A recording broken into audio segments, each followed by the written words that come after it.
తిరుమలలో కొత్తగా ఏర్పడిన టీటీడీ పాలక మండలి సమావేశం ముగిసింది. ఈ సమావేశంలో కీలక నిర్ణయాలు తీసుకుంది. శ్రీవారి భక్తులకు గుడ్ న్యూస్ చెప్పింది. సర్వదర్శనంలో తక్కువ సమయంలోనే శ్రీవారి దర్శనం అయ్యేలా సరికొత్త విధానం తీసుకురానుంది. పవిత్ర పుణ్యక్షేత్రం తిరుమలలో రాజకీయాలు మాట్లాడటంపై నిషేధం విధించింది.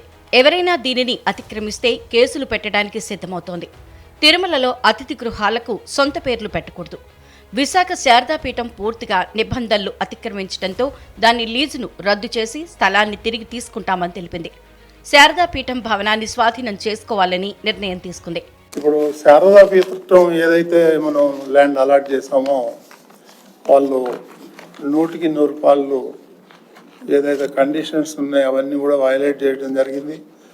దాని మీద నిపుణుల కమిటీ వేస్తే ఆ కమిటీ కూడా ఒక రిపోర్ట్ ఇచ్చింది.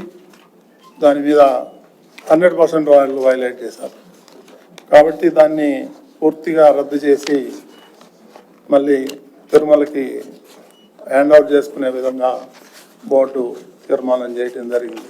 టీటీడీలో పనిచేసే అన్య మతాలకు చెందిన ఉద్యోగులను బదిలీ చేయడానికి లేదంటే వీఆర్ఎస్ ఇవ్వడానికి పాలక మండలి నిర్ణయం తీసుకుంది. శ్రీవాణి ట్రస్టును రద్దు చేస్తున్నట్లు శ్రీవాణి ట్రస్ట్ అకౌంట్ను ఆలయ ప్రధాన ఖాతాకే అనుసంధానం చేస్తామని తెలిపింది.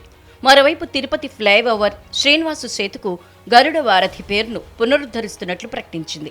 అన్య మతస్థులు ఎవరైతే టీటీడీలో పనిచేస్తున్నారో వాళ్ళకి మొట్టమొదటిసారిగా వాళ్ళని పిలిపించి వాళ్ళతో కన్సల్ట్ చేసి వాళ్ళకి విఆర్ఎస్ అయితే విఆర్ఎస్ ఇచ్చి, లేకపోతే గవర్నమెంట్తో మాట్లాడి వాళ్ళని మున్సిపాలిటీలో కానీ రెవెన్యూలో కానీ వేరే డిపార్ట్మెంట్లో ట్రాన్స్ఫర్ చేయాలని చెప్పేసి బోర్డు నిర్ణయం తీసుకుంది.